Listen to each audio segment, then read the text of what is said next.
like all guests, appears via the Boardwalk Honda hotline. Jay, what's up, man?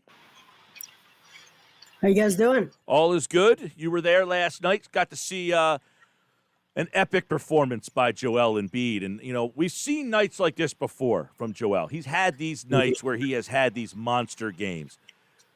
Do we feel, though, that these are going to be more consistent? I'm not talking about 40-point nights, but where he's just laser-focused. And does he now understand, I am the man on this team? I think he does understand that. What I wonder, and I think we should watch tomorrow night, is if the Celtics approach last night's game as sort of a test of, okay, well, why don't we let Joel Embiid try to beat us on his own, take away all of his outlets, and force him to beat us? And basically that's like inviting Godzilla to your city and daring him to stomp all over your city. And he did. So normally the Celtics have a pretty different approach. And I think they doubled him at times, tripled him at times, even off ball. But to your point, I do think he's different. I asked him the first question last night, which was about where he's sitting often in crucial parts of the game when he's on the bench. He's not actually on the bench. He's behind the basket. I think that gives him a perspective on the game when he's not in there, on how it's being played. That's a much closer perspective that a center actually has, being in the middle of the floor. Now, he demurred. He said that it was really about being able to breathe, not being as close to people because he couldn't breathe through the mask. I'm not 100% sure I buy that. I watch him watch the game.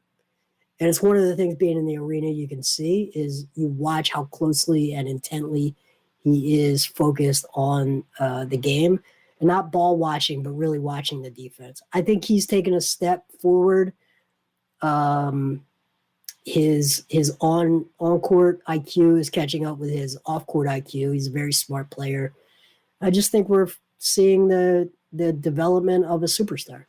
Yeah, and I know you look at him, and I guess the next question really becomes, Jay, is he at that point? For the last couple of years, it just seemed like both him and Ben always paired, not ready, not mature enough to win, just not at that point. Do you feel, watching Joel and covering him and talking to him, that he has made that jump to Joel Embiid is now ready to lead a team deep into the playoffs? I think he's seen enough double teams. I think he's seen enough different ways that teams will play him, slapping at the ball, that he's just making that adjustment. And I think Ben Simmons needs to make that adjustment to the way teams are playing him. And I think last night was a start to that. But, time will tell. Teams will adjust. They'll counter to the way he counters. But he's operating a little more freely. He's operating in different spots of the floor. He's being less predictable. He's got all of the skills in the world. So I think there's real reason for optimism, especially when Seth Curry returns to the lineup. Yeah, the Curry thing is pretty big. I want to talk about your piece a little. Jay Blevins is our guest. Jason Blevins for 97.3 ESPN.com did a historical look at Joel Embiid, and you compared him to guys like Duncan and Shaq and Kareem and Olajuwon. Where does he kind of fit in with some of the best names to ever play the game, let alone that position? It's a tough question. The league and the game has changed so much, and they've taken away post-play so much with the rules and the way that they let contact happen. I think you could take Joel Embiid and you could drop him in any era, and he's going to be a dominant player. And when you really look at his reputation for turnovers, and then you compare it to guys that you would think never turn the ball over, like a Tim Duncan, and they're right in that same sort of zone. You look at his efficiency, and you think, well, Shaq only ever dunked the ball, but in fact, Joel Embiid is a more efficient player when you add his ability to get to the line and make free throws, and his ability to stretch the floor from three. He's actually a more efficient player than Shaquille O'Neal.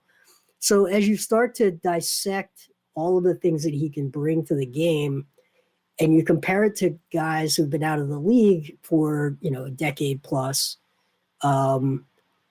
you just start to appreciate how historically dominant he actually is. And I think we'll look back in 20 years at him as a player with a completely different lens than maybe in the moment. There's moments with this team where the defense gets shredded way too easily. Now, down the stretch yesterday, it was very important to the outcome of the game, but I just wonder, do you think that maybe, and it starts with Joel Embiid, that, this offense that we're seeing, 40 points, like there's so much that he needs to do offensively that maybe that's why you see the hiccups defensively as a team as well? No, I think it starts at the point of attack with their inability to stop certain ball handlers from getting dribble penetration. So Daniel Tice had 20-plus points last night. Most of that's because Kemba Walker was able to get into the teeth of the defense, force Embiid to be a help defender, and that just opened everything up for Tice, right?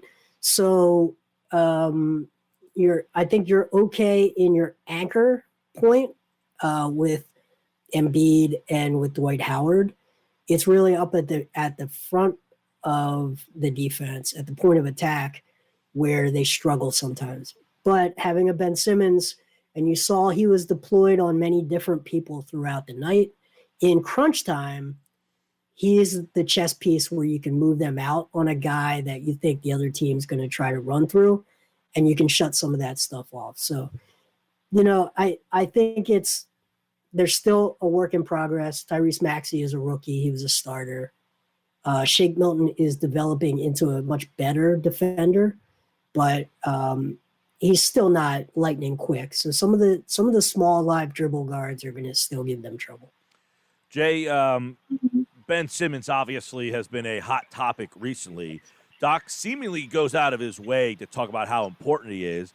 He doesn't need to sell me. I wrote a piece about how it's time to kind of alter your expectations and kind of broke it down as, look at Embiid as your Jordan.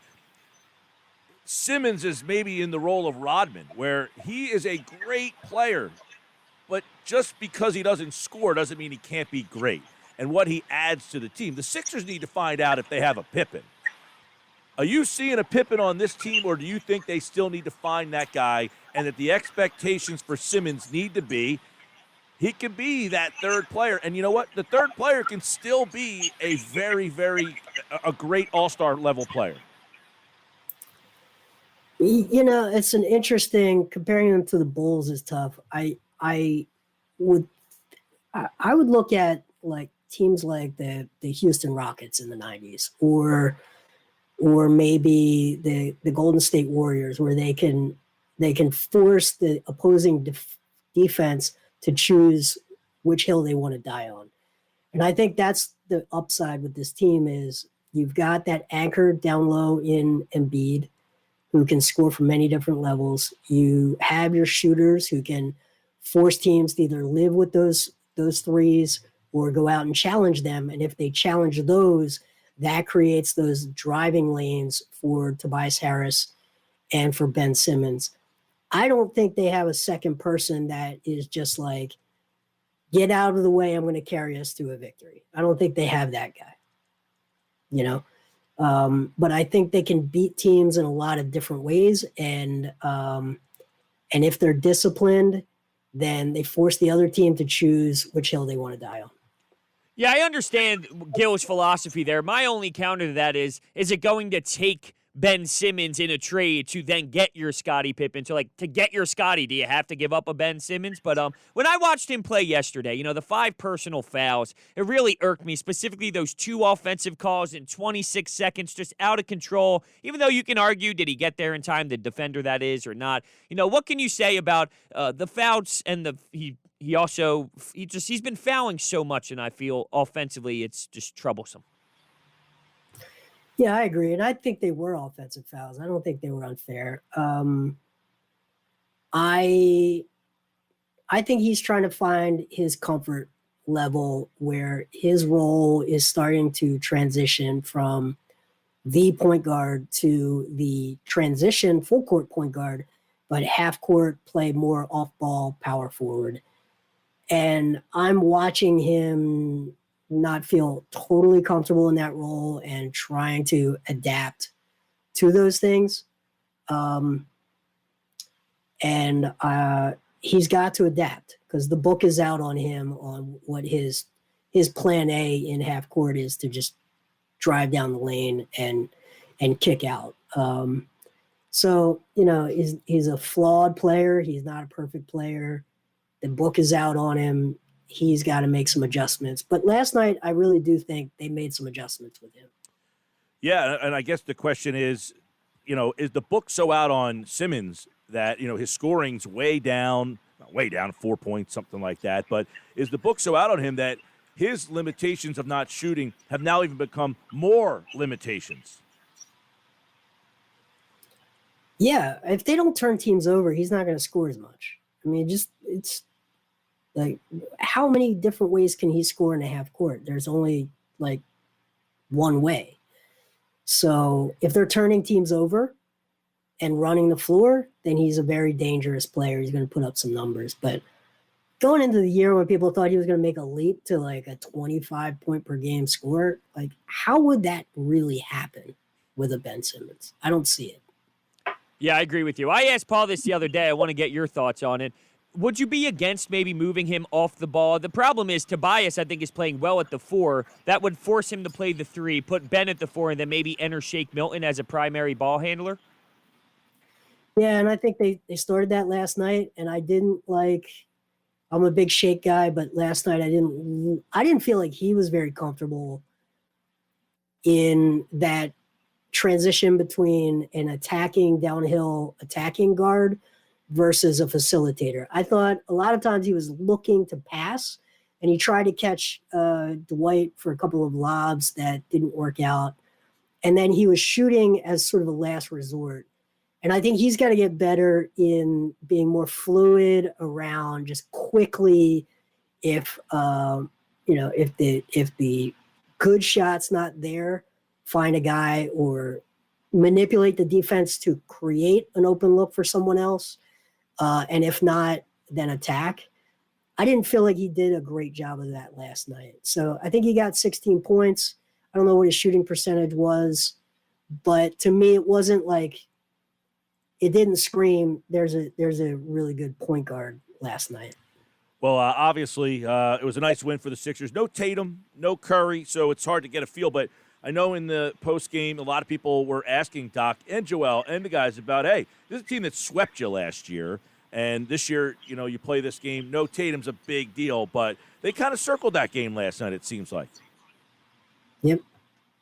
Yeah, I just want to see, does Boston have a whole nother trick in their bag, right? And do they try a completely different defensive approach tomorrow night? And did they view these two games as sort of a trial? Let's see if Embiid can beat us on his own. And then tomorrow night, do they try some different things? Well, and this is the problem Boston has with Embiid, period. They got no size to deal with him, period. So if the Sixers can work through him, and the problem Joel has had, Jay, as you know in the past, is they double him. He gets frustrated. They had no shooting, so that was a problem. So now you double Embiid. You got guys that can knock shots down. When you add Curry to this mix, adds more lanes for Ben. So we'll see. They've been very content on letting Ben do whatever. Can they do that? So I think Friday night will be a very interesting chess match as well. You can hear that game right here on 97.3 ESPN. Saturday night, we got Sixers and Pistons on 97.3. Monday, Sixers, Pistons right here on 97.3. And then LeBron and the Lakers are here on Wednesday. He's Jason Blevins at JBlevinsNBA on Twitter. Check out his piece on Joel Embiid and the historical comparisons. It's a great read, and he, like all guests, appeared via the Boardwalk Honda hotline. Good to see you, Jay. Hey, you too. All right, man. Thanks, and we'll catch up with Jay inside the Sixers here on the Sports Bash